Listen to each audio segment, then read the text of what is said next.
Salve, salve galera, sejam muito bem-vindos mais uma vez aqui ao canal do Professor Chagas e hoje para mais uma live, a live hoje de resoluções de questões para o concurso de Abadia de Goiás, tá certo? Então galera, olha só, nós vamos resolver aqui algumas questões que são inerentes a vários cargos, para os cargos de nível.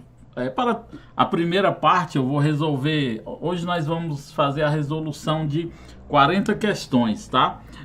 A primeira parte, as primeiras 20 questões serão para todos os cargos, que será Geohistória de Goiás e Geohistória do município de Abadia. Aí depois nós vamos responder mais 20 questões de Lei Orgânica e Estatuto dos Servidores, 10 de cada.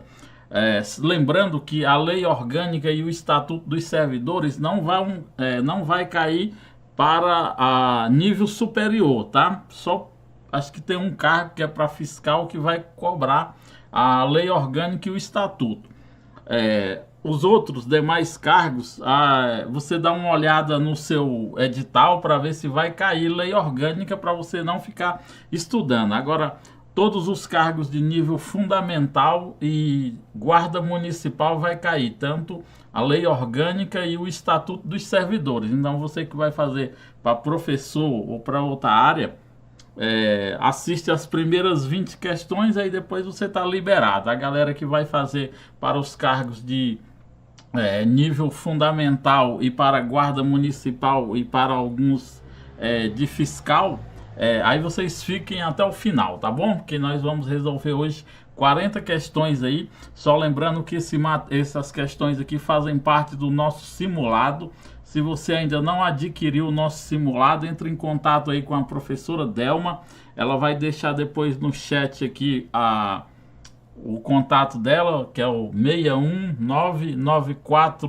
61994062320, para você estar adquirindo aí, para depois você estar treinando, tá? Então já vou compartilhar aqui a minha tela para a gente já começar, tá bom, galera? Você que ainda não é inscrito aí no canal, já se inscreve, deixa aquele like, deixa seu comentário, tá certo? Que será muito importante aí para o crescimento aqui do canal. Então vamos lá, sem delongas.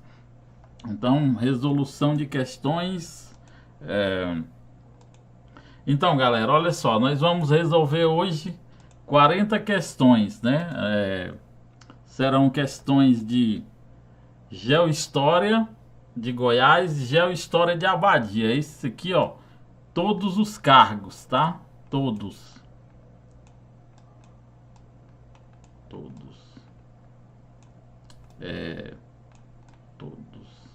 Todos os cargos. Já a Lei Orgânica e o Estatuto dos Servidores vai cair para todos os cargos de nível fundamental e para guarda municipal. Aí os outros cargos você dê uma olhada no conteúdo programático do seu cargo aí para você ver se vai cair ou não, tá? Para você não ficar perdendo tempo e estudando coisa que não vai cair no seu edital. Na nossa próxima aula, né? Esse aqui é o nosso material para guarda municipal, tá? Esse material ele vem com 200 questões, com gabarito. Então vem aí, ó, Geohistória de Goiás, Geohistória de Abadia, Lei Orgânica, Estatuto dos Servidores, Conhecimentos Gerais e Atualidades, Direito Constitucional, Administrativo, Estatuto da Criança e do Adolescente e a Lei 13.022 de 2014. Então nós vamos fazer essa aula aqui. Vai colocando aí no chat aí para qual cargo você vai fazer. Se você vai fazer para GCM, diz aí, professor, eu vou fazer para GCM, tá bom? Porque aí eu vou ver o tanto de pessoas que vão assistir aqui. E aí na próxima aula, dependendo aí, nós vamos fazer uma aula exclusivamente só para a galera que vai fazer para GCM, que nós vamos responder um aulão aqui com essas questões aqui, tá? Que são inerentes ao cargo de guarda municipal, beleza? Então deixa aí no comentário aí, eu vou fazer para GCM, professor. Que aí na próxima aula, dependendo da quantidade de pessoas que forem fazer, a gente já na próxima aula vamos fazer aí essa parte aqui que vai cair alguns dos conteúdos programáticos aí para o cargo de GCM, ok? Então vamos lá, galera, para a gente não perder tempo, são muitas questões. Quem esteve na aula ontem de revisão de Santa Isabel, né? Tem algumas questões aqui que são praticamente as mesmas, as de Geohistória de Goiás. Aí ontem nós respondemos 5 lá na revisão de Santa Isabel e hoje nós vamos fazer 10 questões, tá? Então, já se você assistiu ontem, dá assiste novamente, que é para poder você fixar o conteúdo, tá bom? Aqui os comentários aqui. Então, galera, olha só, nossa primeira questão aqui, ó, né? Como sempre, falando da expansão da coroa portuguesa na América, né? A expansão da colonização portuguesa na América, a partir da segunda metade do século XVII, foi marcada por um conjunto de medidas, dentre as quais podemos citar. Olha só, galera, preste atenção que essa explicação que eu vou dar aqui, ela serve de embasamento para você responder bastante questões relacionadas à geohistória. Em 1580, né, logo após expulsarem os muçulmanos da Península Ibérica, lá onde hoje é o território de Espanha e Portugal, Dom Sebastião, rei de Portugal, ele era um católico fanático, né, só queria saber de perseguir muçulmano. Então eles expulsam os muçulmanos e ainda assim Dom Sebastião vai atrás dos muçulmanos na África, no Marrocos, né? Lá nas terras hostis do Marrocos, no deserto. O que vai acontecer? Dom Sebastião vai desaparecer do mapa, e aí, como ele só queria saber de lutar com o muçulmano, ele não deixa descendente. E então o rei da Espanha, Dom Felipe, vai reivindicar o trono de Portugal, porque ele diz que ele é da mesma linhagem, da família, e ele faz uma guerra e acaba que conquista o trono de Portugal. E aí vai acontecer o que nós chamamos de a unificação das coroas ibéricas, né? Que é a coroa de Portugal e a coroa da Espanha. Então, aqui sendo um território português, né? Então, lá na nossa aula de Geohistória de Goiás, se você ainda não assistiu, eu expliquei lá, né, que houve uma divisão das terras do Novo Mundo entre Portugal e Espanha. A Espanha ficou com toda essa parte aqui a oeste, enquanto que Portugal ficou com essa parte aqui até 370 milhas a oeste de Cabo Verde. Aí o que vai acontecer? Com a unificação da coroa ibérica, das coroas ibéricas, que vai durar de 1580 a 1640, então durante esse período aqui, todo esse território que antes fazia parte de Portugal vai ser unificado e vai ficar sob o domínio espanhol. Então essas terras, tudo isso aqui vai ficar sobre o domínio espanhol por 60 anos. E durante isso aqui vai acontecer que os bandeirantes vão começar a penetrar nas terras que antes pertenciam à Espanha, né? Antes eles não podiam ultrapassar, por quê? Porque por causa do Tratado de Tordesilhas, eles não ultrapassavam, se ultrapassavam era de forma ilegal. Então, eles vão começar a ultrapassar essa linha de Tordesilhas, né? Aí no futuro eles vão acabar descobrindo em 1698, mais ou menos por aí, eles acabam descobrindo ouro em Minas Gerais. Aí vai haver a Guerra dos Emboabas, os bandeirantes paulistas vão perder essa guerra e eles vão serem mandados, né? Eles vão ser expulsos lá do território de Minas. Aí o que eles vão fazer? Eles vão migrar mais para o interior do Brasil. Então eles vão encontrar o ouro primeiro em Cuiabá em 1718 e em 1723, 1724 por aí, vão encontrar o ouro aqui no território de Goiás, tá certo? Aqui, antes eles faziam essas incursões aqui com as bandeiras de apresamento, né, capturando índios. Aqui existiam muitas aldeias jesuíticas, onde os índios já estavam pacificados, então esses bandeirantes achavam mais fácil ir lá e capturar esses índios que já estavam pacificados. Então eles destruíam as missões jesuíticas, né, esses aldeamentos, e pegavam esses índios e tinham as bandeiras de apresamento, que eram essas que escravizavam os índios, e tinha aquela bandeira de prospecção, que era a bandeira que buscava encontrar o ouro. Então vamos lá entender aqui a questão. Então fala assim, ó, falando aí, então a partir da segunda metade do século XVIII foi marcado por um conjunto de medidas, dentre as quais podemos citar: aí qual será? O esforço para ampliar o comércio colonial, suprimindo as práticas mercantilistas. Então tá errado, porque nessa época nós estávamos vivendo o auge do mercantilismo, né? Que era as grandes navegações. A nossa alternativa B vai falar assim: a instalações das missões indígenas na fronteira sul e oeste para garantir a posse do território de Portugal. Então não é essa. Por quê? Porque fala de sul e oeste. Então não é aqui. Se estivesse falando fronteiras centro-oeste, alguma coisa assim, ela estaria correta. Aí a letra C vai falar: o bandeirismo paulista que destruiu parte das missões jesuíticas e descobriu as áreas mineradoras no Planalto Central. Então a nossa resposta correta é essa aqui, conforme eu acabei de explicar. Então a nossa resposta do número 1, letra C, beleza? Aqui, galera, olha ainda, falando aqui sobre essa imagem, né? Essa imagem, ela tem bastante informações aqui para a gente fazer um comentário. E que pode cair uma questão aí com vários contextos dessa imagem aqui. Aí vai falar assim, ó, a estátua na Praça Atílio Correia Lima.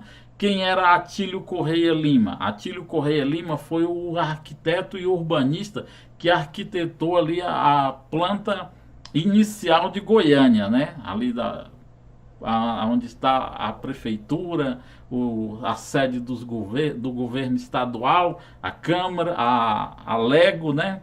Toda aquela parte ali foi arquitetada por Atílio Correia Lima. Então, quando se cair uma questão perguntando quem arquitetou a Goiânia, quem foi que desenhou, alguma pergunta assim do tipo, vocês já sabem que foi Atílio Correia Lima. Atílio Correia Lima, ele vai usar um modelo arquitetônico da época chamado Arte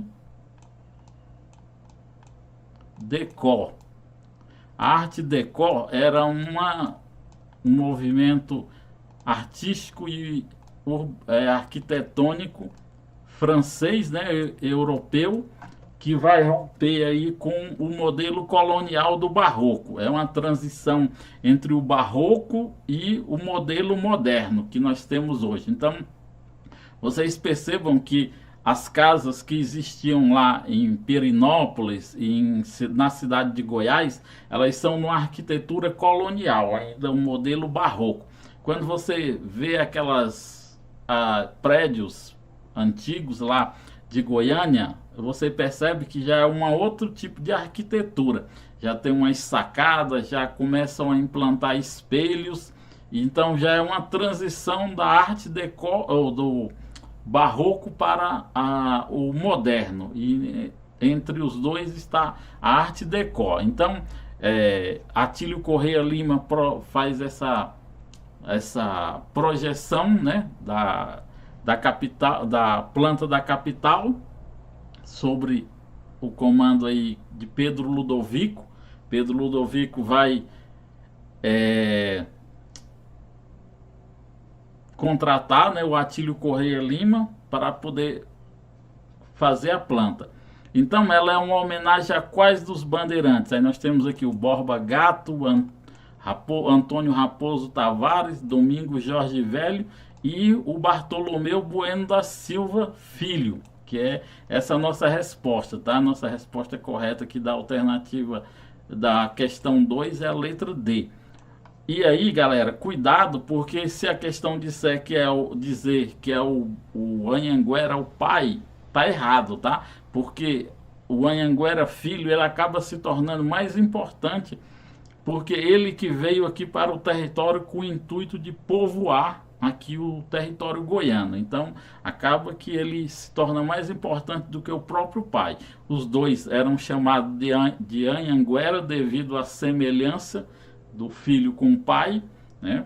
E o velho é que recebe o nome de Anhanguera, que quer dizer diabo velho, devido àquele ritual que ele faz de colocar a cachaça na tigela e tocar fogo e ameaçar os índios, que se eles não mostrassem onde estariam as jazidas de ouro, ele ia colocar fogo nas águas, nas nascentes dos rios e queimar toda a água. E os índios pegam, acabam que por enganam ele, mostram só onde tinha uma pequena porção de ouro e depois ele vai embora. E aí, depois, 40 anos depois, o Anhanguera, que nessa primeira expedição do pai, ele estava junto, ele tinha apenas 12 anos na época, ele volta, né, para descobrir as minas de ouro lá na as margens da Serra Dourada, lá na cidade de Goiás, antiga Vila Boa. Entenderam o contexto histórico aí de tudo que se passou? Vão prestando atenção aí, porque pode vir uma questão, uma outra questão que possa ser que você precise dessas explicações aqui para responder. A nossa questão número 3 aqui, ó. Galera, eu sempre falo, olha, as questões, o examinador, ele coloca essas questões de uma forma lógica. As questões não são jogadas aleatoriamente, tá? As questões, elas seguem uma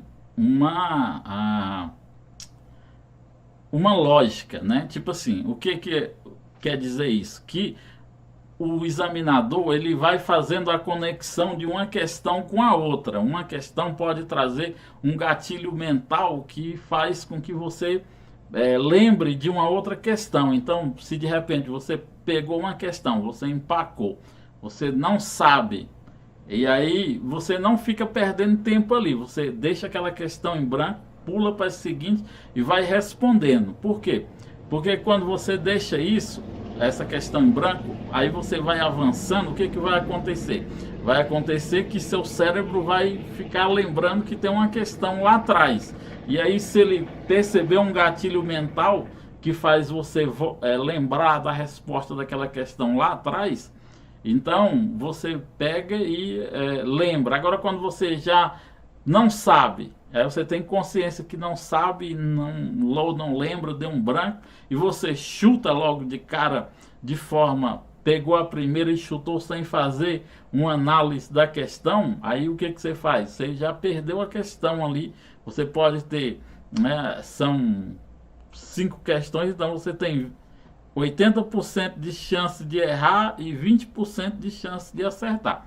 Então, olha só, aí aqui, ó, nós falamos de todo esse contexto histórico aqui, e eu falei das bandeiras, né? Então, as bandeiras, eu dei uma pequena explicação sobre as bandeiras. Então, você que ainda não viu essa questão aqui, ó, então as bandeiras, elas constituem expedições importantes no contexto do povoamento do nosso estado, né?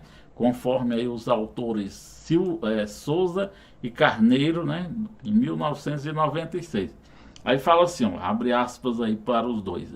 O interesse pelo metal, o ouro, aparece nas últimas décadas do século XVII, mas em meados do século XVI, há registro de bandeiras de apresamento, né? Lembra que eu acabei de explicar para vocês o que eu expliquei? 2 bandeiras, a bandeira de apresamento e a bandeira de prospecção. A bandeira de apresamento é que buscava capturar os índios para aprisioná-los. A bandeira de prospecção, faça uma ligação de prospecção com prosperidade. Aí você vai lembrar que é uma bandeira que busca encontrar algo valioso, rico, né? Então, essas bandeiras de apresamento, elas já passaram aqui. Olha só, se cair também uma questão falando para você que a primeira bandeira que passou no estado de Goiás foi a bandeira do Anhanguera, tá errado, tá? Porque, ó, fala aqui que antes da bandeira do Anhanguera, né? A bandeira do Anhanguera passou aqui em 1692, por aí. Já tinham passado outras bandeiras, só que elas tinham a finalidade de apresamento, de aprisionar os índios, que é a bandeira de o registro mais que a gente tem, que é a bandeira de Antônio Macedo e Domingo Luiz Grau. Eles foram os primeiros que passaram aqui, tá? E seguiram em direção ao onde hoje é o Tocantins e Pará. Então aí depois vem a bandeira do Anhanguera, que vai descobrir o ouro, porém era insuficiente. E aí depois o filho do Anhanguera que vai descobrir o ouro. Então fala assim, ó, assinale a alternativa que corresponde ao respectivo tipo de bandeira que visa encontrar o ouro. Qual é a bandeira que visa encontrar o ouro? A bandeira de apresamento, tá? Ela é responsável e a bandeira responsável por encontrá-la na Serra dos Pirineus, em Vila Boa de Goiás, né? Então, duas perguntas aqui, ó. Tá perguntando qual a finalidade da bandeira, né? Que é a bandeira de prospecção, e qual foi essa bandeira.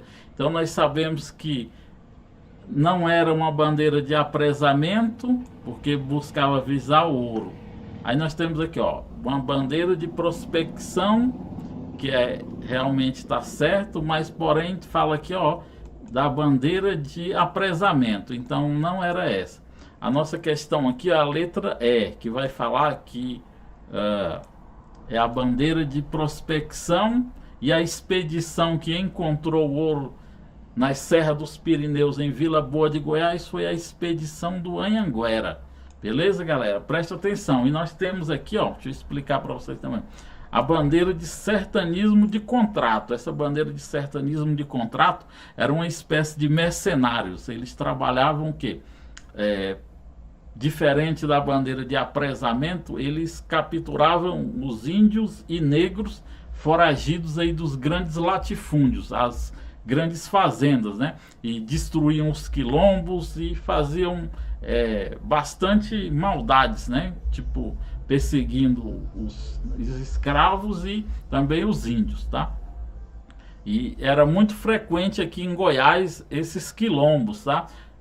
O próprio Dom Marco Noronha se encarregou de destruir vários quilombos aqui no território goiano, né? Quando ele chega aqui, quando há a separação em 1749, que Goiás se torna uma capitania independente de São Paulo. Antes o território goiano pertencia à capitania de São Paulo. Então Dom Marco Noronha vai fazer os aldeamentos e também vai fazer ao sertanismo a destruição desses quilombos, tá? Aí, ó, uma questão aqui, olha só. Tem todo o contexto do que eu falei para vocês. Ó, fala assim, ó. Até o século XVIII, o estado de Goiás era habitado por diversas tribos indígenas, como os caiapós, os chavantes, os arraiés, os apinagés, os chacriabás, os avas canoeiros, os goiá, os crixá e os acroá, entre outros. Então existiam mais.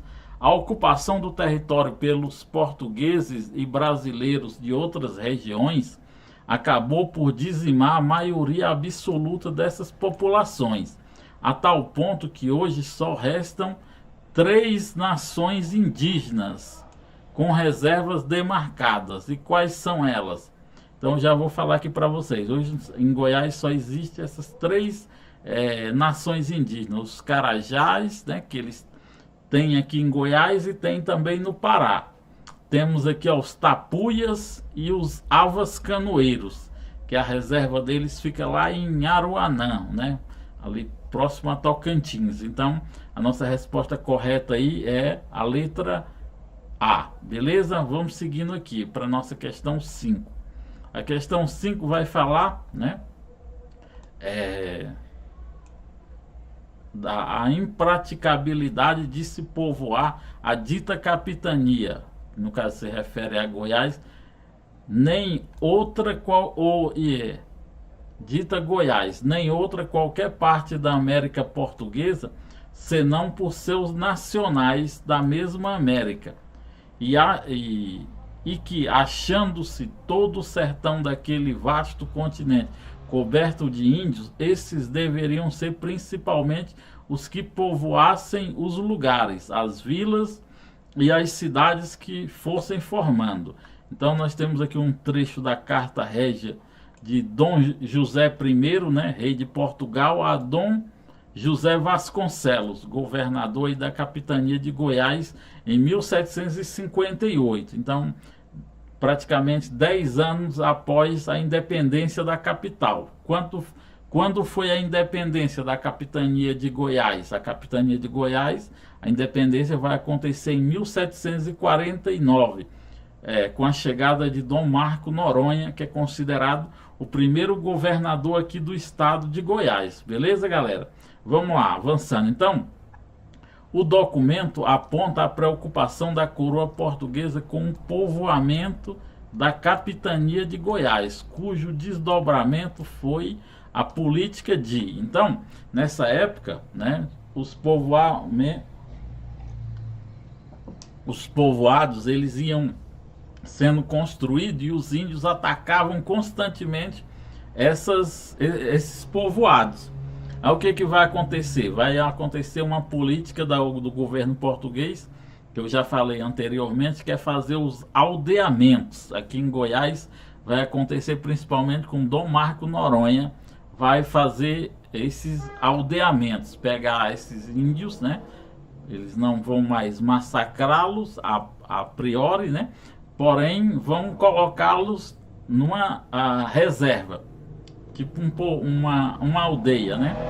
E nessa aldeia eles vão submeter aos índios a um regime militar. Aí o que vai acontecer? O índio, não acostumado com essa nova forma de viver, eles vão se rebelar contra a coroa portuguesa. E aí o que vai acontecer? Vai acontecer de eles serem massacrados. Então, a pergunta vai falar assim: o documento aponta a preocupação que resultou no desdobramento, cujo desdobramento foi a política de quê? A ocupação das terras indígenas, a guerra justa contra as tribos indígenas, a mestiçagem de brancos, negros, índios, embates intermitentes com as tribos indígenas, e letra E, a implantação dos aldeamentos. Olha só, galera, tudo isso aqui aconteceu aqui em Goiás. Houve ocupação de terra indígena, houve guerra justa contra as tribos indígenas, houve a mestiçagem de brancos, negros e índios, que temos até lá em Goiânia, na Praça Cívica, né, aquele monumento às três raças, né, que tem o bandeirante, o branco, o índio e o negro, né? Houve bastante embates entre as tropas portuguesas e brasileiras com os índios, mas o que nós devemos observar é o contexto aqui do que está falando. Nós estamos falando de povoamento. Então, o que aconteceu para que houvesse o povoamento foi a implantação desses aldeamentos. Para quê? Para que os jesuítas pudessem pacificar esses índios e aí com isso ficarem livres e eles não atacarem mais os povoados, beleza? Então a nossa resposta aqui, a nossa letra E. A questão 5 vai falar assim, ó: o nome do estado de Goiás, denominação da tribo indígena Guaiás, né? Guaiás, que nós vimos lá, ó, aqui, ó, nessa questão aqui, ó, Goiás, foi por causa dessa tribo de índio aqui que o nosso estado vai receber o nome Goiás, né? Então,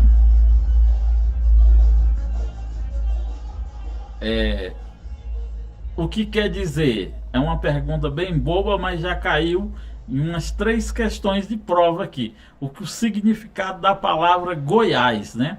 Então, o significado da palavra Goiás, ela diz assim, ó, ela significa indivíduo igual, gente semelhante ou pessoa da mesma raça. Então, esse aqui é o significado da palavra Goiás. Então, preste atenção aí, porque pode vir uma questão, né? Às vezes eu falo na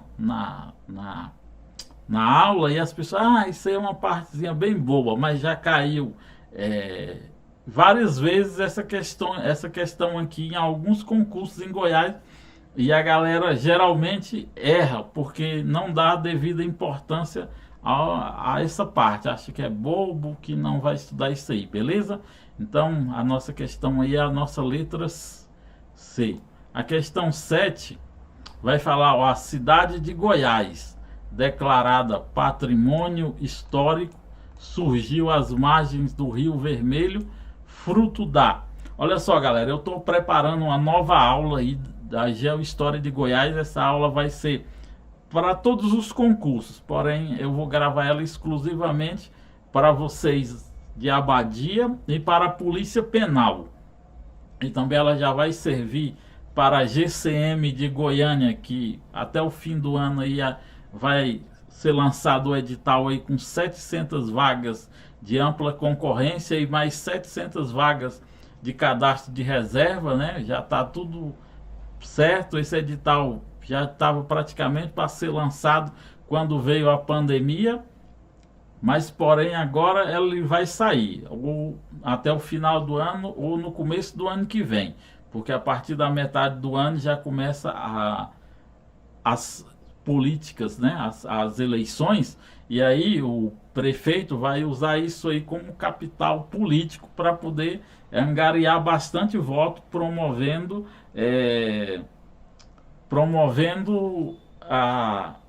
esse concurso aí, 700 vagas. O comandante da GCM teve em um podcast aí, ele disse que quer colocar 1.400 vagas de ampla concorrência e mais 1.400 de cadastro de reserva. Olha só, 2.800 vagas seriam, mas aí o prefeito está relutando e só quer fazer 700 vagas. Então vão ser lançado esse edital. O João Paulo Oliveira está falando aqui sobre o concurso de Águas Lindas. Muito bem. O concurso de Águas Lindas, né, vai ser escolhido a banca agora dia 18 de julho, tá? Lá em Águas Lindas, lá é guarda patrimonial. Nós ainda não temos lá ainda a guarda municipal, lá é guarda patrimonial. E serão bastante vagas, galera. Serão 260 vagas imediatas e ainda mais vai ter o cadastro de reserva. Então, é bastante vagas, tá? Se você já quer ingressar na segurança, na área aí da segurança, pode ser um passo para você usar como degrau, né? Conseguindo passar no concurso de Águas Lindas. Temos também dia 26, o prefeito já teve em Novo Gama a confirmação da Câmara Municipal que criou os cargos 100 vagas, se não me engano, 100 vagas para a Guarda Municipal. Temos aqui de Valparaíso também. Esses concursos vão sair todos ao mesmo tempo. Então, quando você se prepara para um concurso, você tem, por exemplo, eu quero ser Guarda Municipal, então eu vou continuar estudando só os conteúdos da Guarda Municipal. Direito constitucional, administrativo, penal, processo penal, lei 13.022, a lei da Guarda Municipal, e fica focado nesses conteúdos aí.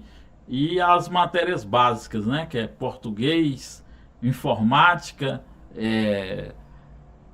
matemática, que são as matérias que sempre caem, porque aí quando sair um concurso, você só vai estudar o quê? a lei, a história da cidade. E aí você já está com bastante conteúdo aí. Isso. É a guarda patrimonial lá em Águas Lindas. Então vão ser 260 vagas lá em Águas Lindas, 100 vagas, 60 vagas de ampla concorrência e mais 60 de cadastro em Novo Gama, e aqui em Valparaíso também 60 vagas e mais 60 de cadastro de reserva.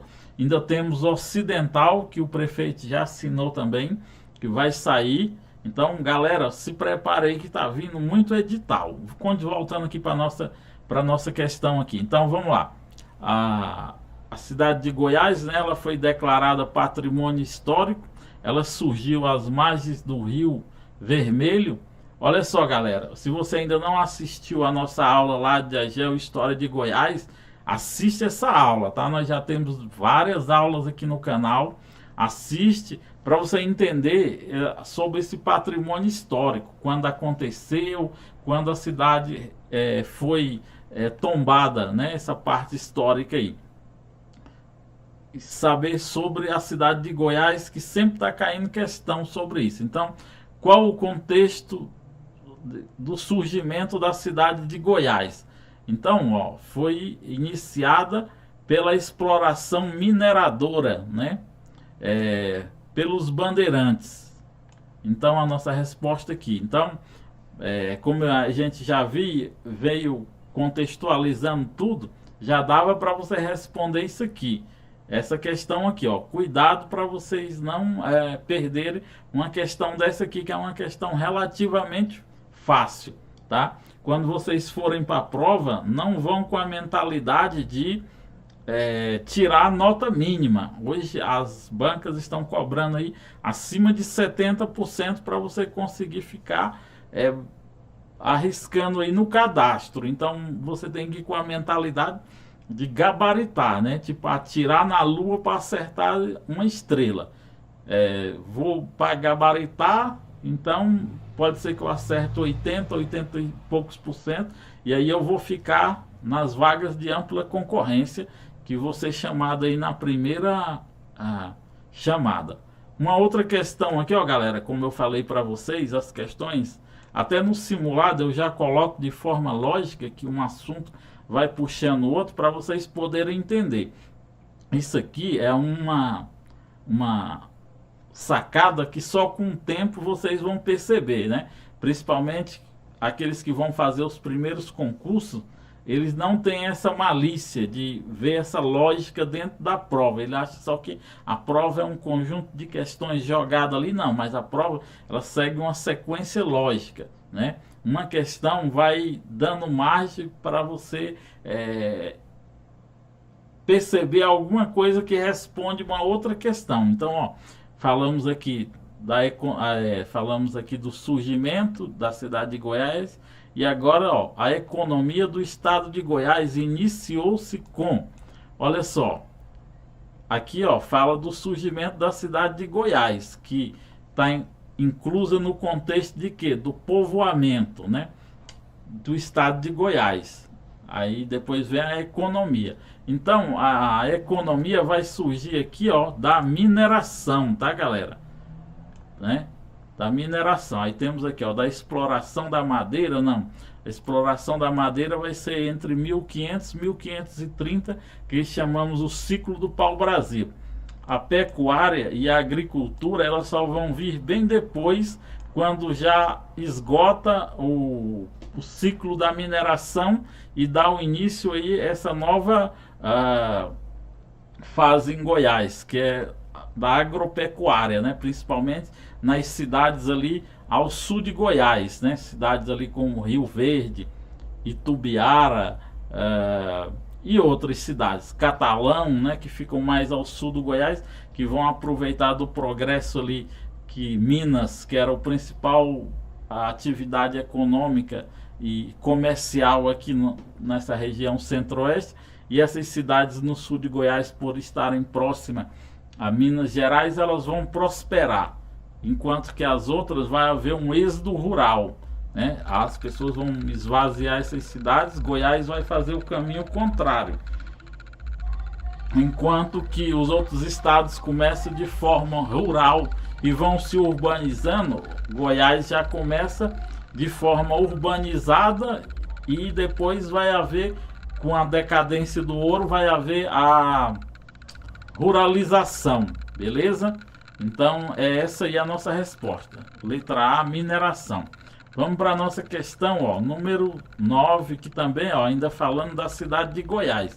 Ó, como é importante estudar sobre a cidade de Goiás.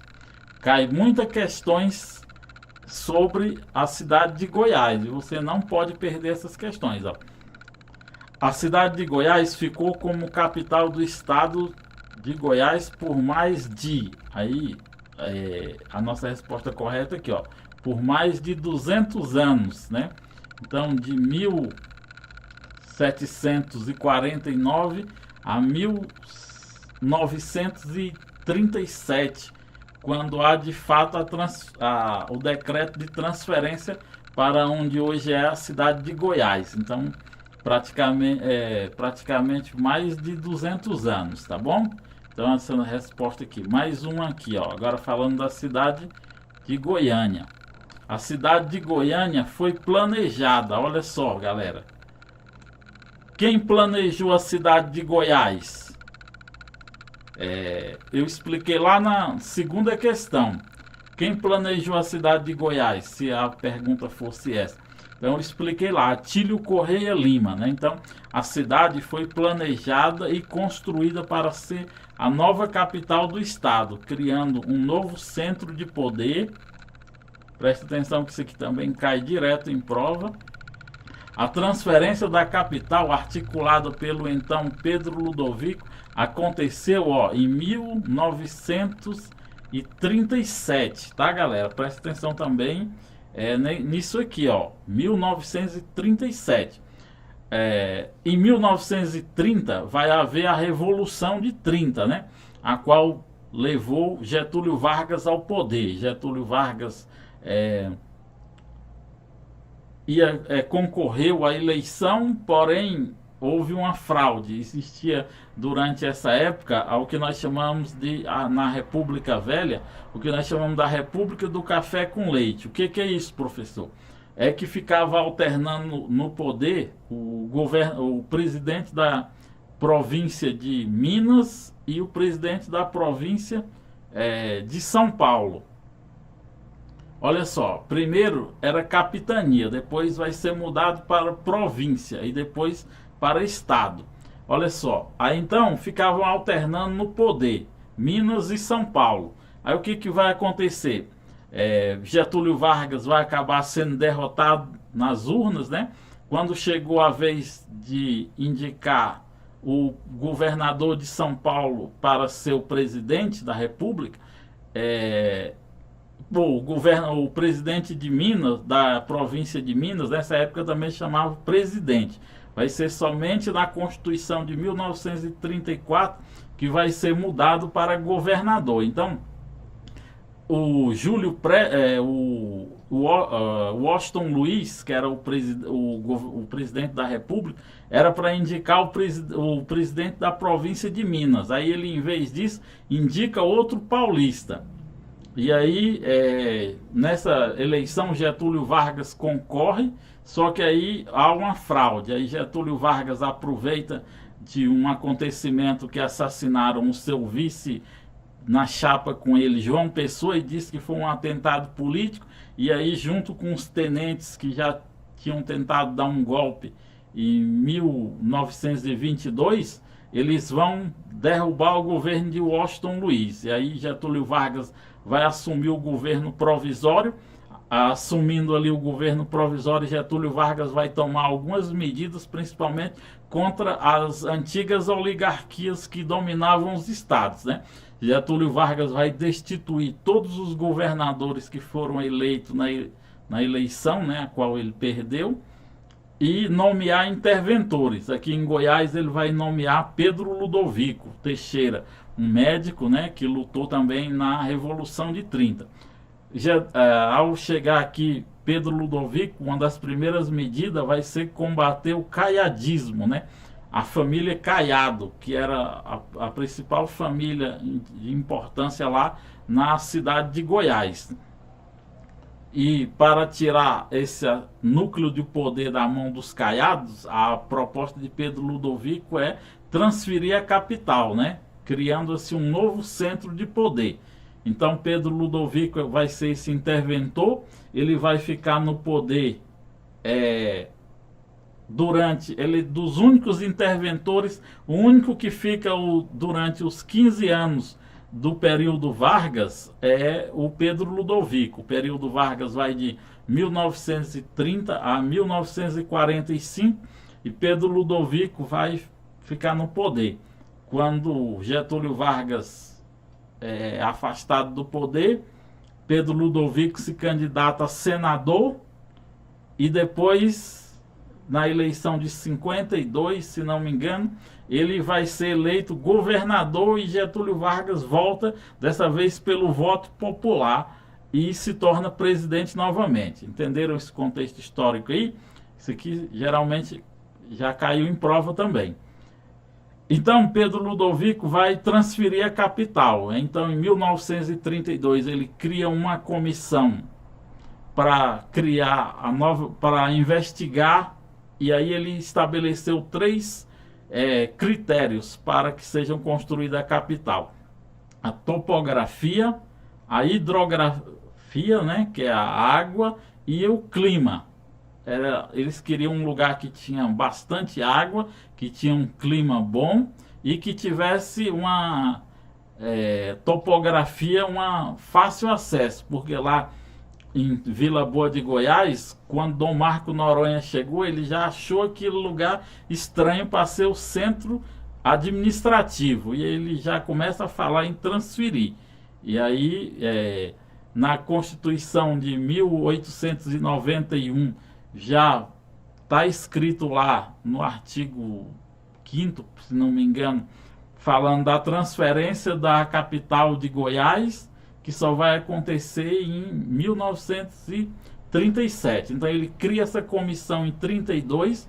Em 37 ele nomeia os membros dessa comissão, nomeando para isso Dom Emanuel, que era o bispo de Goiás, para ser o presidente dessa comissão.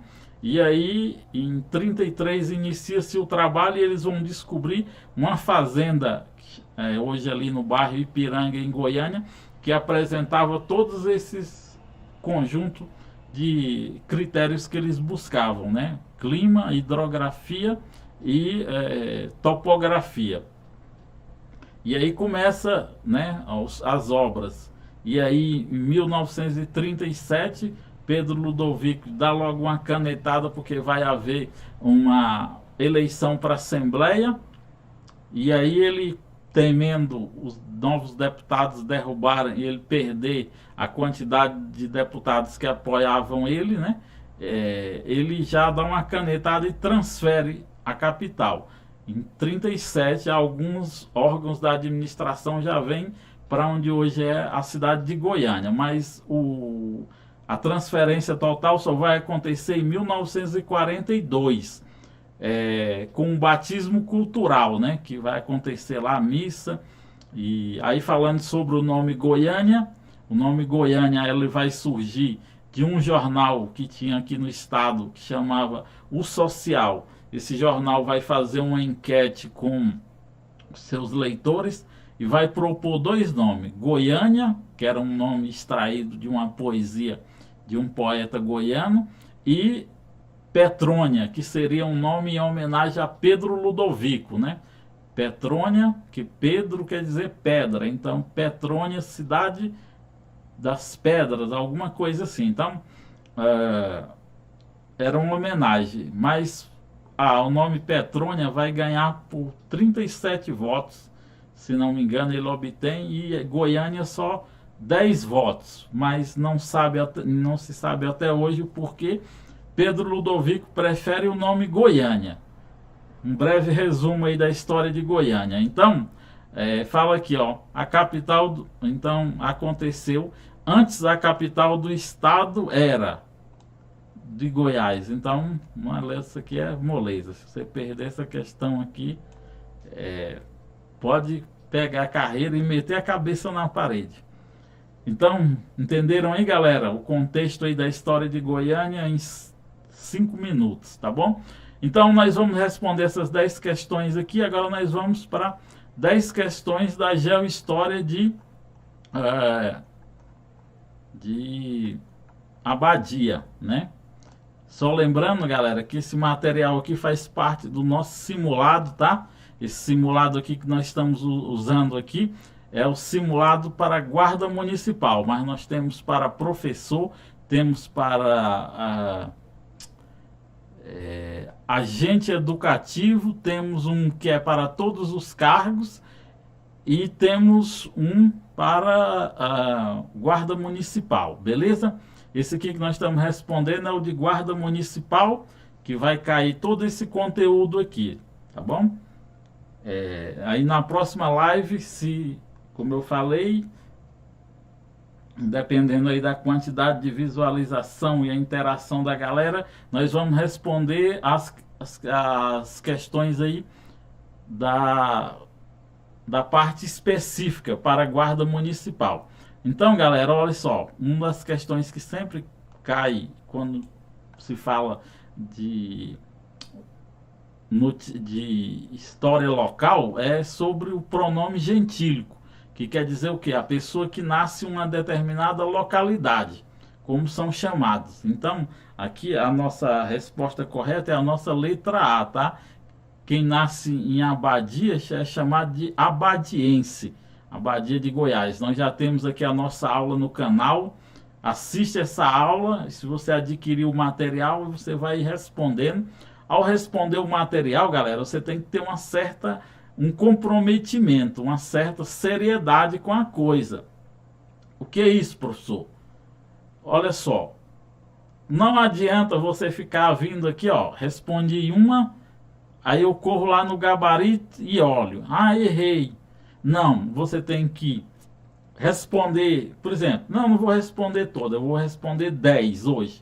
Eu venho aqui, galera, eu assisto a aula, venho aqui e respondo as 10 questões. Quando eu responder essas 10 questões, eu vou lá no gabarito e olho. Respondi 10, olhei. Aí vai que eu acertei 6 de 10.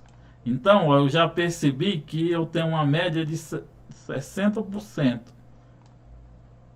que é uma nota boa, né? Você tem que avançar em bloco, em todas as questões, você tem que tirar acima de 50%, né?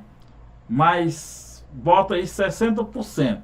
E na parte específica aí você detona. Você tem que detonar a parte específica.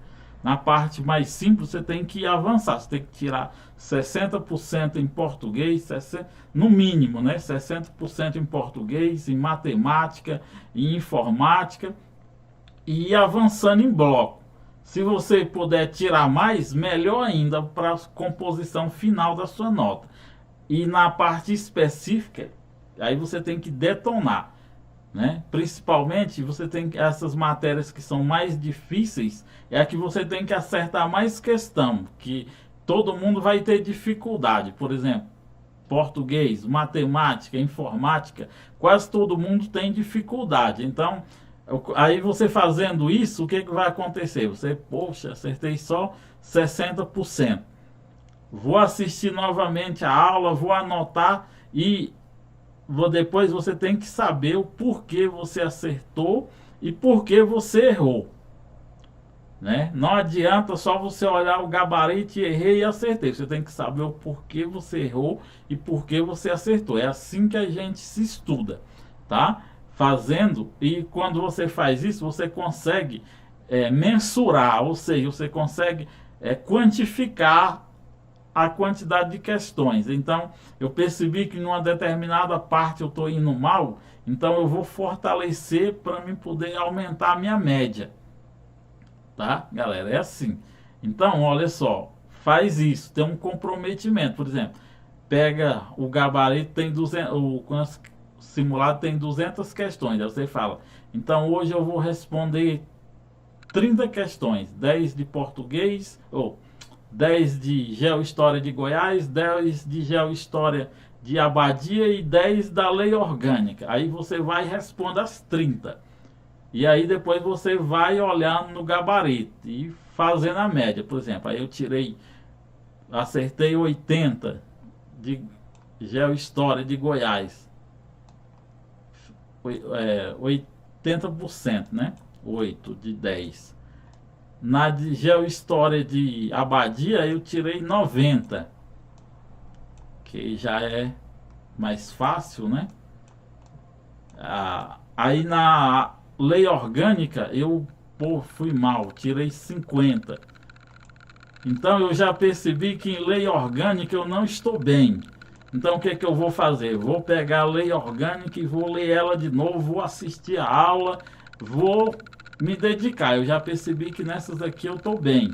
Então eu vou agora fortificar para me elevar a minha média em Lei Orgânica. E, por exemplo, se eu tirei 60 em Estatuto dos Servidores, eu vou querer que minha nota fique entre 80 e 90. Então eu vou me dedicar mais a essas, porque essa aqui eu já percebi que eu estou bem. Então você vai conseguir mensurar aí o seu nível de aprendizado, beleza? Vamos avançando aqui. Entre uma questão e outra eu vou dando um toque aqui para vocês, um macete, beleza? Então olha só, a nossa questão 2 vai falar os símbolos. Os símbolos, galera, também são muito importantes, tá? Eles caem tanto no contexto da geohistória, como caem também na própria lei orgânica. Então aqui, ó, nossa questão 2 é a nossa letra D. Quais são os símbolos? O hino, o brasão de armas e a bandeira. Beleza? Vamos aqui para a nossa questão número 3. E vai prestando atenção, galera, nos que eu estou falando aqui. Ó, conforme o mapa do estado. Essas questões aqui, galera, elas são parecidas com as dos outros simulados, mas por quê? Porque geralmente as questões de geohistória local as mesmas questões que caem sempre. Então, é praticamente a mesma coisa, dificilmente muda alguma coisa. Então, olha só, o estado de Goiás até 2017 e o Brasil inteiro, ele era dividido em mesorregiões. Então, no estado de Goiás, nós tínhamos 5 mesorregiões. 1, 2, 3, 4 e 5, né? E cada uma dessas com um nome. Ó. Aqui é o Sudeste Goiano, aqui é o Leste Goiano, aqui é o Oeste Goiano, o Norte de Goiás e o Centro Goiano. Então nós percebemos que, ó, isso aqui é para se der só o mapa, você já saber. Então nós já percebemos que a cidade de Abadia está dentro de qual mesorregião? A mesorregião Centro Goiano, né? Então a nossa resposta é a letra C. A partir de 2017 mudou essa configuração, mas as bancas continuam cobrando. Aí agora foram divididas em regiões intermediárias e regiões imediatas. Então nós temos as regiões imediatas, são 6, né? Aí elas recebem o nome da principal cidade, a cidade mais populosa. Por exemplo, aqui no entorno é a região intermediária de Lusiânia Águas Lindas. Ali em Goiânia é a mesorregião de Goiânia, aí envolve vários municípios, né? E também tem a região metropolitana de Goiânia, que é composta aí por 18 municípios, né? Então, tem isso aqui. Mas o mais importante é isso aqui, você localizar no mapa. Já caiu na prova de Itaúsu, já, se não me engano, em Iporá caiu uma questão. Deu o mapa e perguntou onde estava localizada a cidade. Aí a maioria das pessoas, por não conhecer essa configuração aqui que eu estou explicando para vocês, acabaram que errando a localidade aqui. Então aqui, ó, esse centro é o centro goiano, o norte, o leste, né? Para a gente saber, na hora lá, se você tiver em dúvida, você desenha a nossa rosa dos ventos, né? Que é aquela figura da geografia, a rosa dos ventos, que ela tem o norte, sul, leste, oeste. E aqui nós temos centro, né? Então você aplica aqui, ó, a rosa dos ventos, aí você vai saber que aqui é oeste, aqui é leste, aqui é o sul e aqui para cima é o norte, beleza? Vamos lá, avançando, a nossa questão número 4 vai falar da emancipação. Também cai direto em questões de provas, que é falando sobre essa parte aqui da emancipação. Esse nome aqui, galera, ele pode cair de 3 formas. Ele pode vir como a emancipação, como a data magna. O que é magna, professor? A mais importante, a principal. Ela pode vir como chamar data magna ou simplesmente como aniversário da cidade, né? O nível da cidade. Então, se cair qualquer uma dessas, aqui perguntar qual a data magna, qual a data do aniversário da cidade, qual a emancipação. Aí você vem e já responde aqui, ó, a nossa questão aqui, a nossa questão 4 é a letra B, né, que é 27 de dezembro de 1995. Beleza, galera? Essa aqui é a nossa data aí, tá? Que houve a emancipação. Aí, ó, abadia, abriga, o local onde foram depositados os rejeitos do Césio. Isso aqui também é muito bom. Nós temos uma aula aqui no canal lá do professor Chagas Oficial sobre o Césio 137. Se você puder ler, assistir essa aula ou ler sobre ele, porque devido o acontecimento ter sido acontecido lá no município, pode vir uma questão sobre isso aí, tá? Então, Césio 137, causador do primeiro acidente radiológico, tá, galera? Presta atenção, ó. Aqui caiu lá em Minas Sul e eles disseram que era um acidente como é que se diz? Um acidente radioativo. Não é um acidente radioativo. Um acidente radioativo é só quando explode um reator de uma usina nuclear. Aqui é um acidente radiológico, porque era um aparelho de radiologia que foi violado e liberado aí o Césio 137. Só é considerado um acidente radioativo quando está ligado ao reator de uma usina nuclear ou de uma outra peça. Tem que ser um reator, beleza? E aí a questão pode vir e induzir você ao erro, né? Um exemplo de acidente radioativo foi lá em Chernobyl, né? Na Ucrânia. Que ali sim foi, porque foi violada, houve a explosão de um reator. E também em Fukushima, no Japão também, né? Houve lá um acidente que, com um terremoto, um reator explodiu e vazou material radioativo lá. Então, aí pergunta qual das alternativas, né, preenche a lacuna. Como é o nome do local, né, que abriga. Então nós temos aqui, ó, o Centro de Ciências, lá, e temos aqui as nossas opções. Aí a nossa opção correta, a nossa letra 5, é a nossa letra E, tá, galera? Ó, Centro Regional de Ciências Nucleares do Centro-Oeste, tá? Essa aqui é a nossa resposta. A nossa questão número 6 fica: aproximadamente 1 quilômetro da região habitada da cidade encontra-se o lixo radioativo proveniente do acidente radiológico. Ó, o lixo é radioativo, mas o acidente foi radiológico. Cuidado, tá? Com isótopo tal, armazenado em 2 depósitos subterrâneos dentro do parque estadual. Qual o nome, qual a alternativa preenche a lacuna?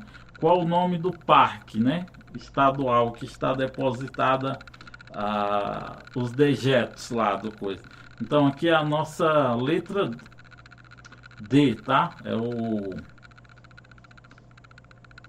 metal alcálico césio e o parque é o Terma Ortegal, tá? Então a nossa resposta aqui, ó, letra D. A nossa questão número 7 vai falar também, ó, em meados da década de 1950. Aí o nome desse cara também, ó, é bom, o nome do cara que funda a cidade, o pai fundador, geralmente é cobrado em prova. Na prova de Goiatuba, cobrou o nome desse cara, quem foi o pai fundador, né? O cara que fundou a cidade. Então, então falei em meados da década de... Aí tem uma lacuna aqui.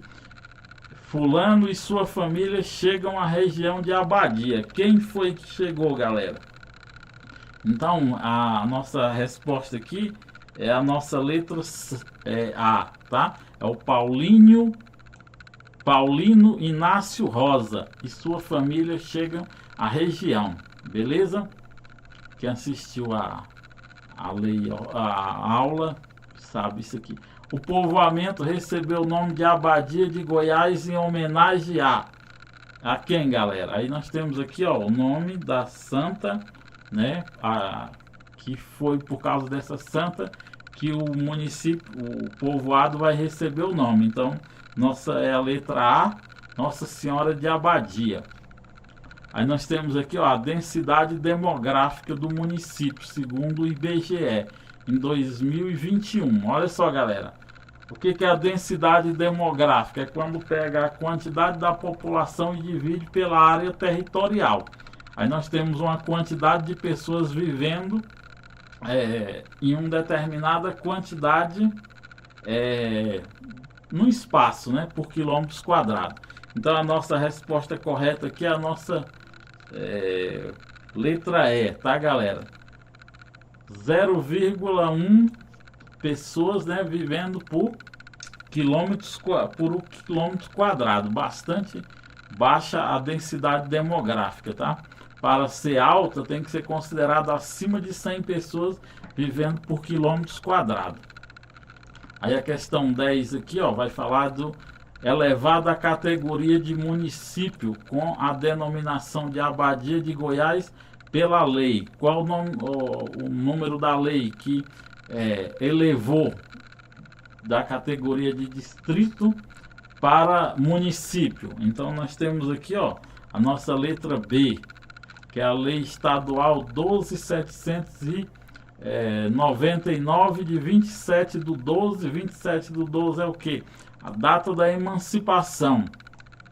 E a lei é a 12.799 de 27 de 12 de 95. Então essas foram as nossas 10 questões, tá, galera, da Geohistória. Agora nós vamos responder 10 questões da Lei Orgânica. Só lembrando, se você ainda não tem esse material aqui, entre em contato aí com a professora Delma no 61 9 94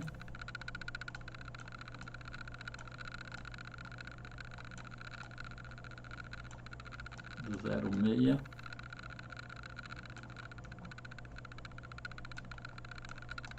23 20, tá? Fala com a professora Delma, diz: eu assisti a aula lá do professor Chagas e quero esse simulado aí para mim poder estudar, né? Vou assistir as aulas, vou ler o meu PDF, o meu material e quero as questões para mim poder treinar, né? Uma boa preparação tem que estar aliado o quê? A teoria e a prática, né? Você vai ler a teoria para memorizar os assuntos e praticar, ver como que as bancas cobram essas questões na prova.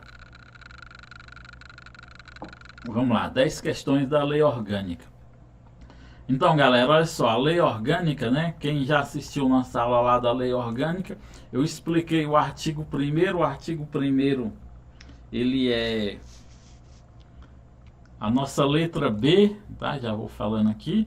Aí eu expliquei aqui, ó, o artigo 1º fala o município de Abadia, parte integrante do estado de Goiás. Eu expliquei a personalidade jurídica de direito público interno e autônomo.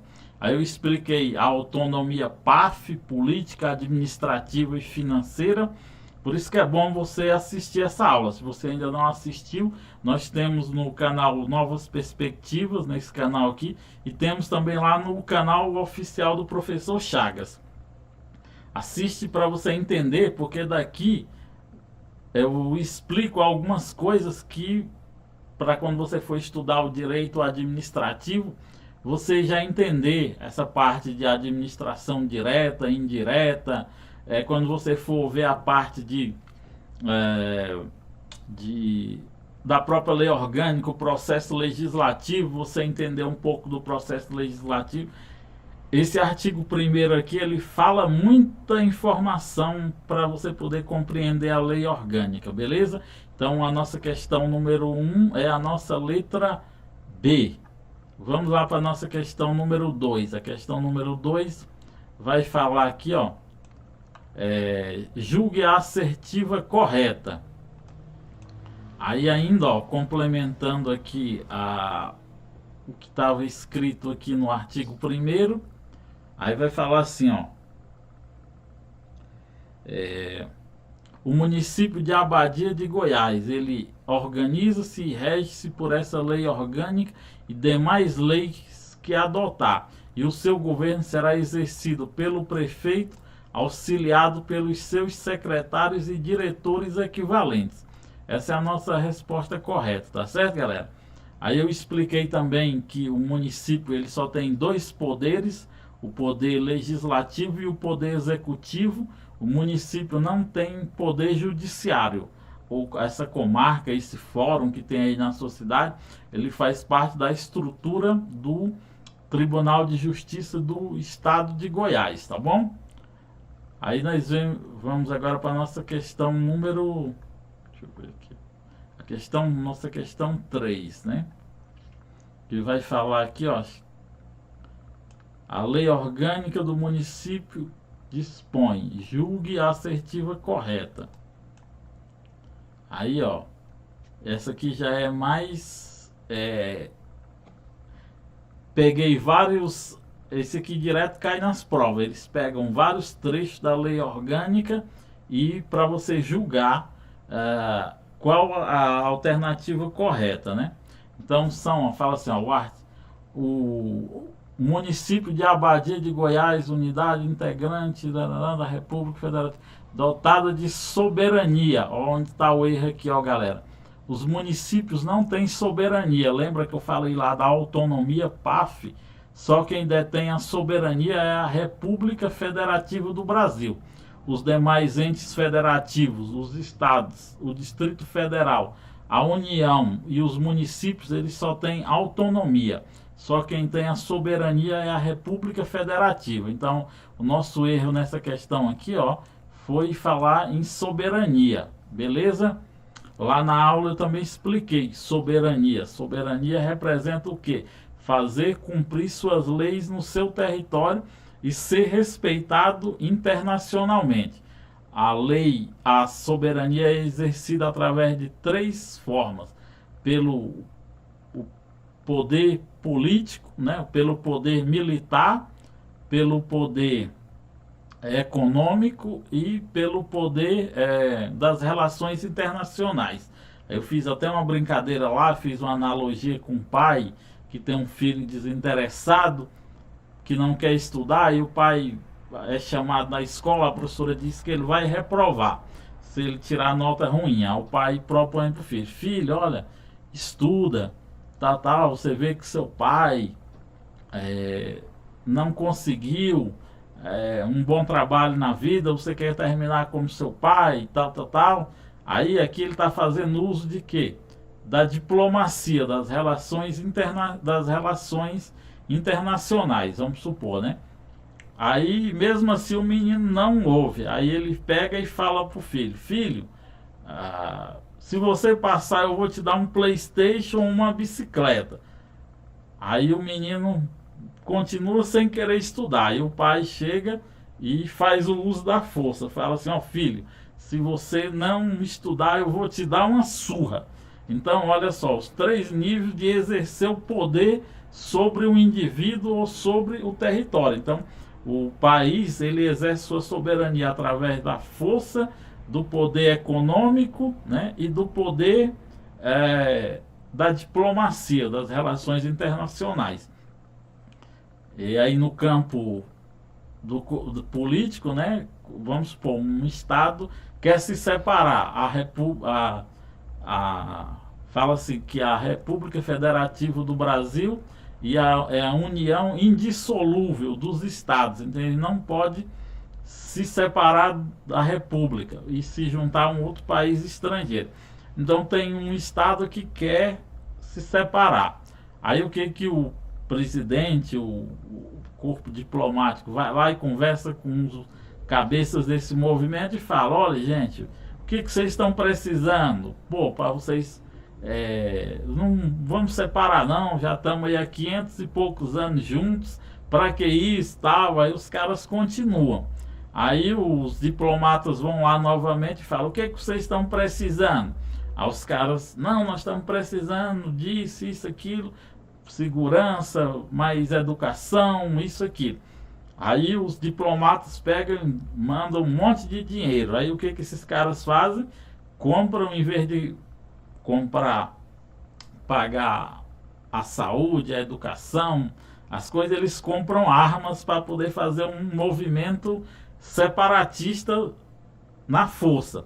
Aí o que a República Federativa do Brasil faz? Manda o exército lá e rapidinho acaba com a brincadeira deles. Prende os principais líderes do movimento e cessou a agressão contra o Estado Democrático de Direito. Essa é a soberania. Entendido? Isso aqui também é uma pequena aula de direito constitucional. Beleza? Aprendendo lei orgânica. Para você saber lei orgânica, primeiro você tem que saber bastante de constitucional. Sabendo direito constitucional, a lei orgânica e a Constituição Estadual é moleza para você, beleza? Então o que torna a nossa questão errada aqui é que falou em soberania, e o município não tem soberania. A nossa letra B fala assim: o município de Abadia de Goiás rege-se por essa lei orgânica e pelas constituições do Estado e da República. O município será exercido pelo prefeito e pela Câmara Legislativa. Nós vimos lá que é pelo prefeito, seus secretários e seus diretores equivalentes. Então também, ó, tá errado. É assim que a banca pega a galera no pulo. Eu usei as mesmas que eu usei aqui nas questões anteriores. Eu usei aqui, ó, para você já pegar esse macete. Aí, ó, são símbolos do município de Abadia: a bandeira, aí tá aqui embaixo, o hino. São símbolos de Abadia, a bandeira e o hino, representativo da sua cultura e da sua história, né? E aí nós temos a nossa letra, nós temos aqui a nossa letra D, que vai falar ainda dos símbolos. Ó, lembra que eu falei lá que os símbolos ele pode cair tanto no contexto da geohistória como no contexto da lei orgânica. Então, ó, os símbolos são o brasão, a bandeira e o hino. Lá no nosso coisa ficou a letra C, mas está gabarito errado, tá, galera? A nossa questão correta aqui é a letra D. Depois eu vou até consertar lá. Percebi agora, ficou o gabarito como letra C, mas é a letra D, tá? Então esses são os símbolos do município. A nossa questão número 4 vai falar sobre as competências, né? Nós lá na nossa aula nós vimos que o município ele tem 3 tipos de competência: a competência comum, a competência suplementar e a competência privativa, aquela que é exclusiva do município. O João Paulo falou, liga o Xandão. É isso mesmo. Não pode nem falar, senão minha live cai, galera. Vocês nem vão poder assistir mais minha aula. Pode nem falar o nome desse cara aqui no chat, que o algoritmo do YouTube rastreia, tiver o nome dele, o algoritmo do YouTube já corta o alcance da live.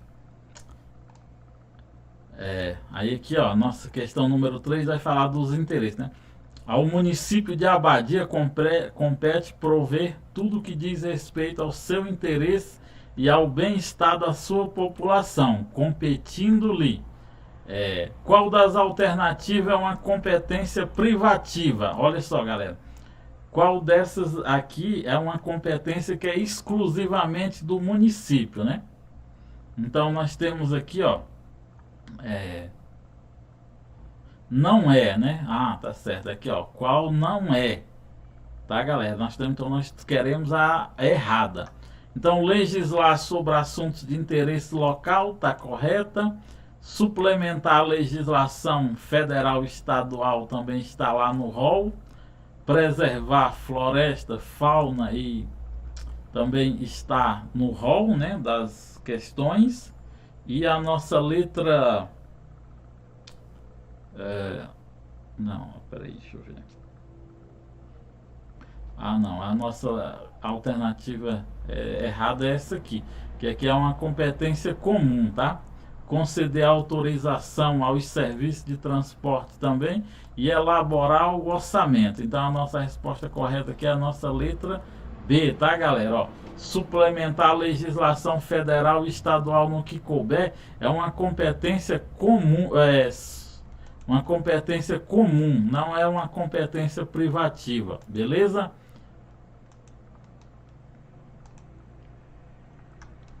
Vamos lá, continuando aqui a nossa questão número 5. Fala assim, ó, conforme a lei orgânica é proibido. Então tem algumas coisas que são vedadas ao município, né? Então julgue a assertiva que não é uma vedação. Aí lá tem lá no rol das vedações, né? Então lá eu expliquei estabelecer cultos religiosos, tarará, devido ao princípio da laicidade, né? A separação do Estado da Igreja. Então é proibido estabelecer cultos e igrejas, né? Eles podem até se unirem para prestar algum serviço de interesse à comunidade, mas nunca as questões políticas podem se envolver com as questões religiosas, assim como era no passado. Então essa aqui está correta. Recusar fé aos documentos públicos também é proibido. Criar distinções entre os brasileiros também é proibido. Exigir ou aumentar tributos que a lei, sem que lei estabeleça, então tá certo. E aqui, galera, ó, fazer cessar no exercício do poder de polícia administrativa as atividades que violarem as normas de saúde, sossego, higiene, segurança, funcionalidade estética. Então, a nossa resposta que não é uma proibição é isso aqui, porque isso aqui é uma competência privativa do município, ó. Então, veja que quando você está estudando a lei orgânica, automaticamente você está estudando a Constituição e o direito administrativo. Por quê? Porque o poder de polícia é um dos poderes da administração pública, né? E as atividades do poder de polícia é o quê? Restringir liberdades, né, que violem aí as normas de saúde, de sossego, de higiene, de segurança, de funcionalidade, estética e outros de interesse coletivo. Então esse é o poder de polícia, né? O poder de polícia administrativa. Então a nossa resposta correta aqui, a nossa alternativa não é proibido ao município. Aí nós temos aqui, ó, nossa questão número 6, que também já caiu em prova várias vezes. Isso aqui, ó, conforme a lei orgânica do município, o vereador que não tomar posse em sessão prevista e não fizer no prazo de, perderá o mandato, salvo se por motivo de força maior. Julgue a alternativa conforme o texto, o prazo para o vereador tomar posse. Então, qual o prazo que o vereador tem que tomar posse? Então é por 10 dias, né? Podendo prorrogar por igual período, né? Se ele apresentar uma justificativa, então... não, peraí. Era a nossa letra...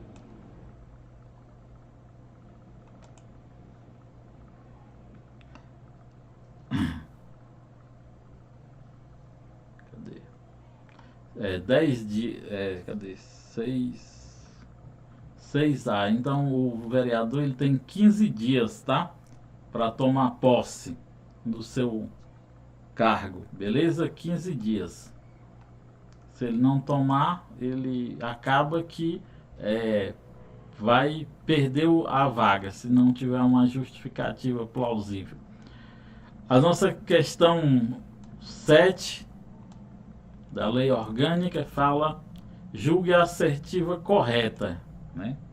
Então a nossa alternativa correta também é a letra A, que é o início da legislatura, né? Que é no primeiro ano de cada legislatura. Lembrando, galera, que eu expliquei também lá na nossa aula lei orgânica que uma legislatura ela é dividida em 4 sessões legislativas. Então, uma legislatura tem a duração de 4 anos, dividido em 4 sessões legislativas de 1 ano cada. Tá? Então, no primeiro ano de cada legislatura, no dia 1º de janeiro, em sessão solene, independente do número de vereadores presentes, sob a presidência do mais votado. Então a nossa resposta aqui é essa aqui, ó. Então a partir dessa data aqui, ó, 1º de janeiro, se o vereador não tomar posse, que é o que fala a questão, 15 dias, né? No dia 16, se ele não tomar posse e não apresentar uma justificativa, ele perde o mandato. E aí convoca-se o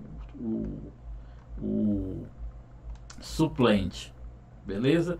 A nossa questão número 6 vai falar: a mesa diretora municipal é formada por... Aí nós temos aqui a nossa mesa diretora, né? Que ela é formada... Aí a nossa letra E.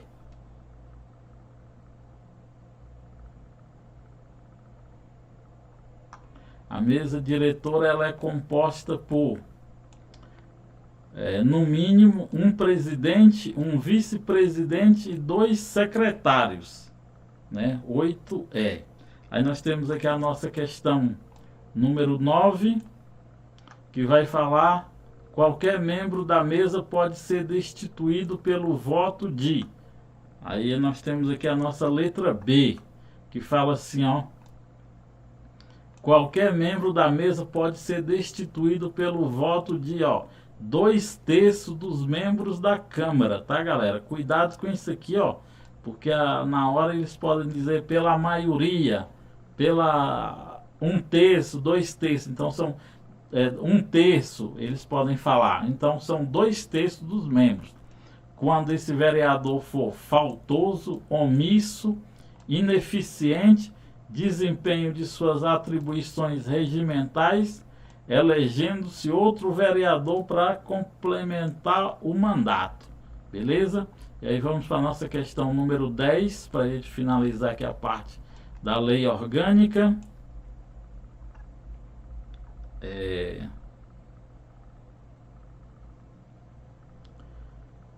Vamos lá. Conforme a lei orgânica do município, a Câmara Municipal, observando o disposto nessa lei orgânica, compete elaborar o regimento interno dispondo sobre sua organização política e provimentos de cargos de seus serviços, especialmente sobre, aí, julgue assertiva que não está conforme o texto. Olha só, galera, preste atenção também na hora da prova, porque vem umas questões para você achar a correta e vem também as questões para você achar a incorreta, beleza?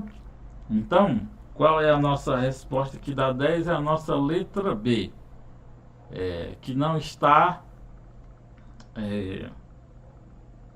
letra B não, letra C. Promulgar as emendas à lei orgânica do município, né? Como é que é aqui? A lei orgânica compete elaborar regimento e provimentos especialmente sobre. Então, uma da Câmara é o que? Promulgar as leis orgânicas. Diferente das outras leis, a lei orgânica é promulgada pela mesa da Câmara e não pelo prefeito, tá, galera? Se falar lá que a lei orgânica é promulgada pelo prefeito, tá errado, tá bom? Então nós temos aqui as outras questões, que aí você adquire o nosso material, você vai ter bastante questões aí para você treinar até o dia da sua prova. Aí temos aqui, ó, as nossas questões do Estatuto dos Servidores, né? Vai falar aqui, ó, ela começa de forma bem fácil e aí ela é conforme o próprio estatuto, né, que nós fomos tirando essas questões de outras provas e adaptando aqui. Então fala assim, ó: quem é a pessoa legalmente investida em cargo público através de provas e títulos. Já deixa aí, galera, você que vai fazer para a Guarda Municipal, fala aí, professor, faz a aula para a Guarda Municipal aí dos conhecimentos específicos. Deixa aí no chat aí para mim ver como é que vocês estão aí para a Guarda Municipal, para a gente fazer uma aula específica, né? Essa aula que serve para todos os cargos. Porém, eu vou fazer uma aula específica para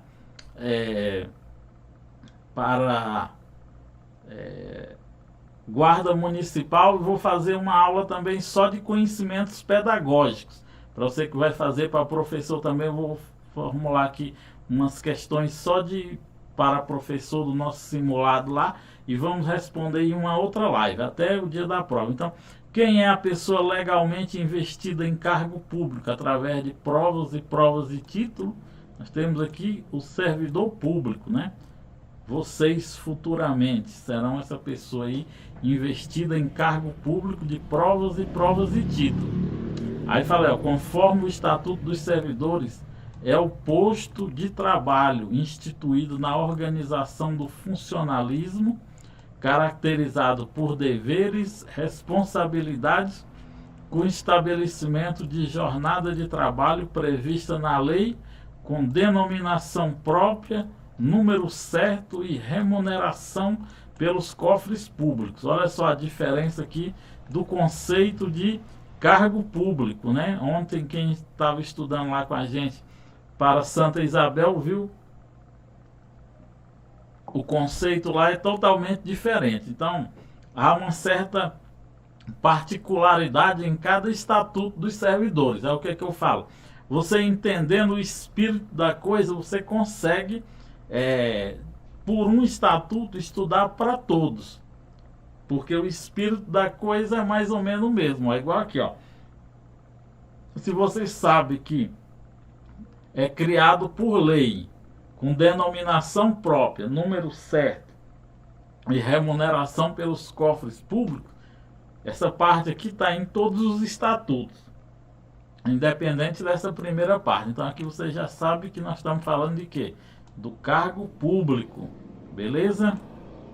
A nossa questão número 28 aqui, né?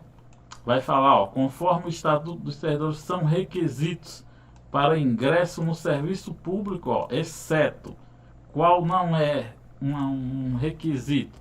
A nacionalidade brasileira é um requisito? Sim. O gozo dos direitos políticos e obrigações militares para os homens e eleitorais para homens e mulheres? Também? Certo.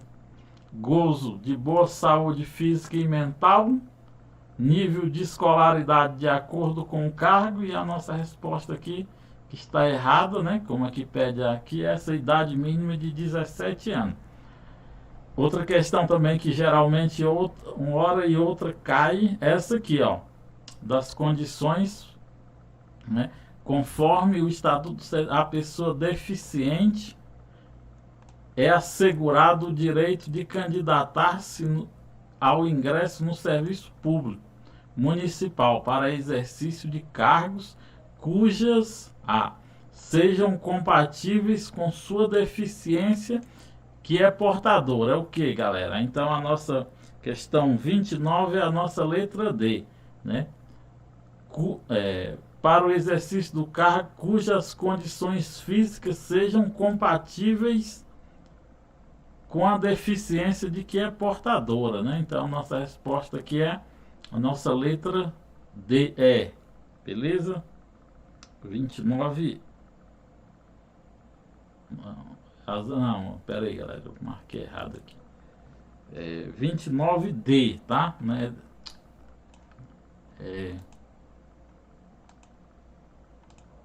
As atribuições, tá? Sejam compatíveis com a deficiência de que é portadora. É a letra D, tá? 29D. A 30 é que é a E, tá? Que é falando das formas de provimento. Existem as formas de provimento, uma das partes mais importantes aqui do cargo, do Estatuto do Servidor, que sempre cai uma ou duas questões, é relacionada a essa parte aqui. Você saber os conceitos dos forma de provimento, né? Então nós temos aqui, ó, a nomeação é a forma de provimento originária, tanto para o servidor efetivo como para ingressar em qualquer tipo de serviço público. Tem que haver uma nomeação, tanto para o servidor efetivo como para o servidor comissionado. Ele tem que ser nomeado também pelo prefeito ou pelo presidente da Câmara e assim sucessivamente, ou por um vereador. Então, para ingresso no serviço público, de qualquer forma, tem que haver a nomeação, a forma originária. E nós temos a forma derivada, que são todas essas aqui, ó. E aí o importante é você saber os contextos, os conceitos, o que é a promoção, o que é a readaptação, a reversão. E nós temos aqui, ó, uma que não é uma forma de provimento, que é o falecimento. O falecimento é o quê? Uma vacância. Tá, galera? Cuidado na hora da prova, que o examinador gosta de... O examinador é um cara que não tem Deus no coração. Ele faz você chorar rapidinho. Você se prepara e na hora ele racha você no meio.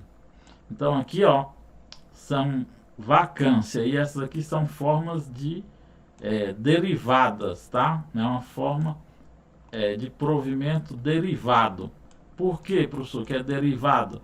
Porque nesse caso aqui, os cargos já existem, né?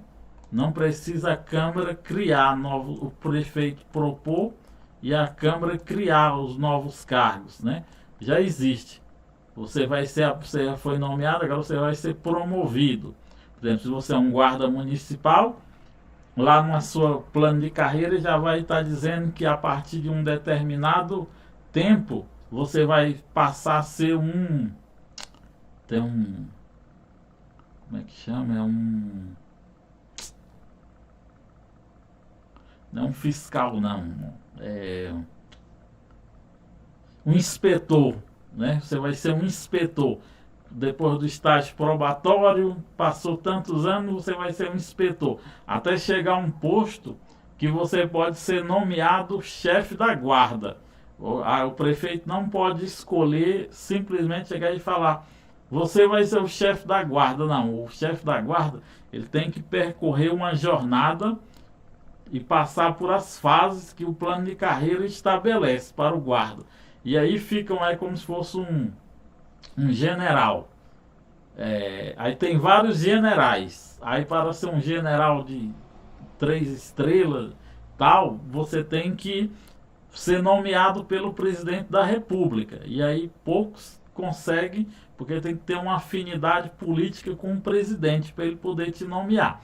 Senão você encerra sua carreira como general. Então você pode ser um GCM, preencher todos os requisitos para ser o chefe da guarda, porém se o prefeito não te nomear para um mandato lá de 2 ou 4 anos, você nunca vai ser o comandante da guarda, beleza?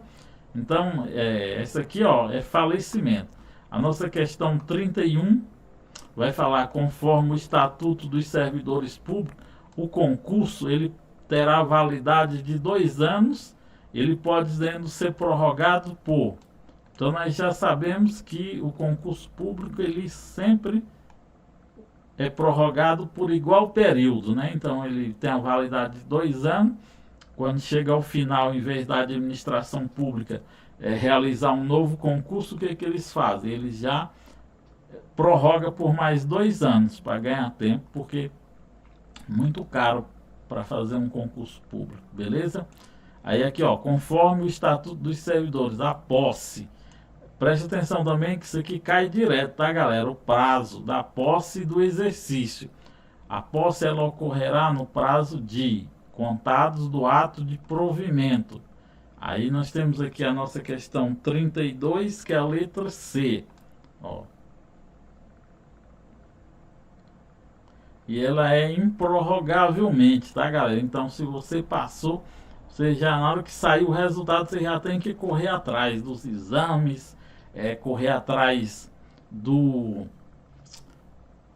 documentos, tudo. Se você já percebeu que tirou uma nota boa, você já começa a organizar a documentação, porque na hora que sair a sua convocação, você tem apenas 30 dias para entregar todos os exames e poder entregar a documentação. E às vezes demora alguns exames, alguma documentação ficar pronta até você reunir tudo. Beleza? Alguns municípios facultam aí a possibilidade de prorrogar. Aqui em Abadia não. É improrrogavelmente. É sobre a questão 33, né? O Estatuto dos Servidores, o exercício, olha só. Uma coisa aqui, ó, que a gente sempre fala. Por exemplo, se você estiver doente e você for nomeado, você está internado, e aí o que você pode acontecer? Você pode assumir, pedir, passar uma procuração, né? De punho ali, e a pessoa vai lá no cartório, se você tiver firma reconhecida, reconhece a firma e você pode, uma outra pessoa pode tomar posse no lugar, no seu lugar, até você restabelecer sua saúde dentro desse prazo. Aí agora, nesse caso aqui, se você está com um atestado médico, aí você pode entrar com um mandato de segurança para prorrogar isso aqui, tá bom? Mas nos outros casos aí, só não... A lei já deixa fixo que não há possibilidade de prorrogar. E o exercício, galera, ele é um ato personalíssimo, ou seja, só a pessoa pode tomar posse, só a pessoa pode entrar em exercício, né? Não pode outra pessoa. Então, qual o prazo para entrar em exercício? Nossa questão 33, né? É aqui a letra C, também 30 dias. Então, são 30, 30, tá? Já anota assim, ó, 30, 30, para você não esquecer o prazo da posse e do exercício. A nossa questão 34 vai falar do prazo do estágio probatório, né? Que aqui no nosso caso, olha só, galera, uma coisa muito importante aqui, ó, para vocês prestarem atenção. Esse aqui, no caso, o prazo do estágio probatório, já houve a emenda constitucional número 19, tá? A emenda constitucional número 19, ela alterou o prazo do estágio probatório, né, de 2 para 3 anos. Essa lei ela ainda está desatualizada. Lá ainda está como questão como 2 anos, tá? Então, se tiver, por exemplo, 2 anos, 3 anos, 4 anos, por exemplo, 1 ano, 5 anos, e não tiver 3 anos, aí você responde 2 anos, porque vai aqui, ó, vai estar conforme o estatuto. Agora, se tiver 3 anos, então o que vai acontecer? Nós vamos pedir a anulação dessa questão, porque dá margem para dupla interpretação. Uns vão responder conforme o estatuto e outros vão responder conforme o que está na Constituição, na Lei 8.112 e assim sucessivamente. Então, essa questão aqui, ó, ela pode ser anulada, tá? Se acontecer um caso desse aqui, eu já coloquei aqui para vocês saberem que se anulada.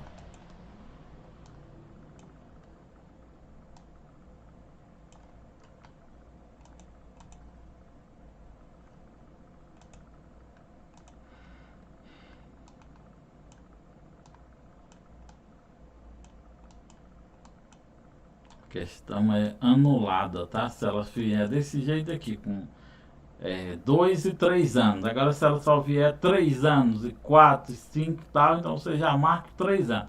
Ou se não tiver o 3 anos, tiver só o 2, o 4, o 1, tal, você marca o 2, beleza? E agora, nossa última questão aqui é a nossa, que vai falar, conforme o Estatuto dos Servidores, durante o estágio probatório, o servidor terá seu desempenho avaliado por uma comissão instituída para essa finalidade, com base nos seguintes requisitos, exceto. Então, lá na lei orgânica, lá no estatuto, galera, tem um rol de requisitos, tá? Para você, que fala lá que você vai ser avaliado.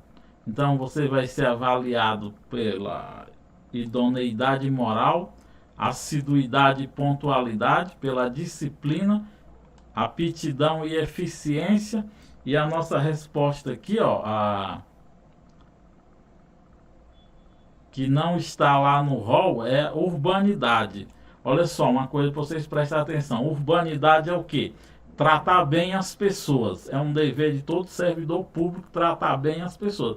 Então, todas estão corretas no ponto de vista do servidor público no geral. Mas o que a questão pede? Ó, isso aqui é o que faz muitos candidatos errarem.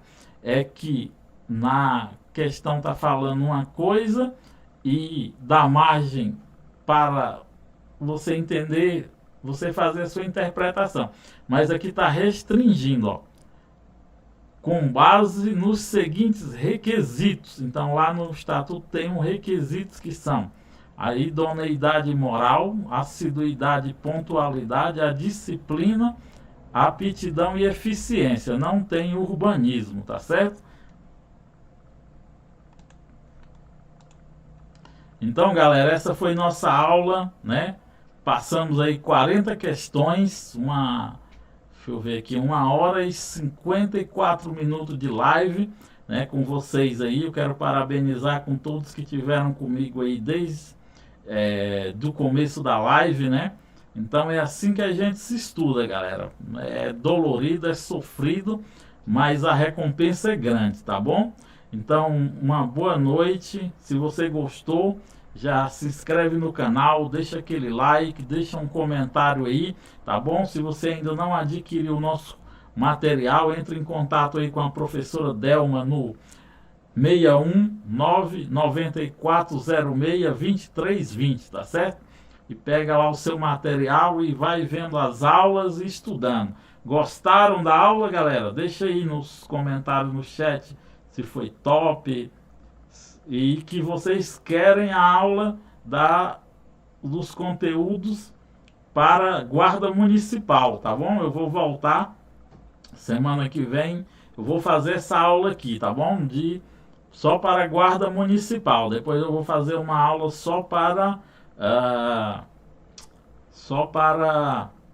professor. A professora Delma já fez a aula para quem vai fazer para agente educativo lá no canal dela, tá? Ela fez lá uma pá de aulas. Ela está fazendo agora as aulas dos conhecimentos específicos de agente educativo e depois ela vai resolver um monte de exercício. E aqui, né, nós vamos fazer também para guarda municipal, o conhecimento específico, e também para professor. Beleza, galera? Então, fiquem todos com Deus, uma boa noite e a gente se vê aí na nossa próxima aula.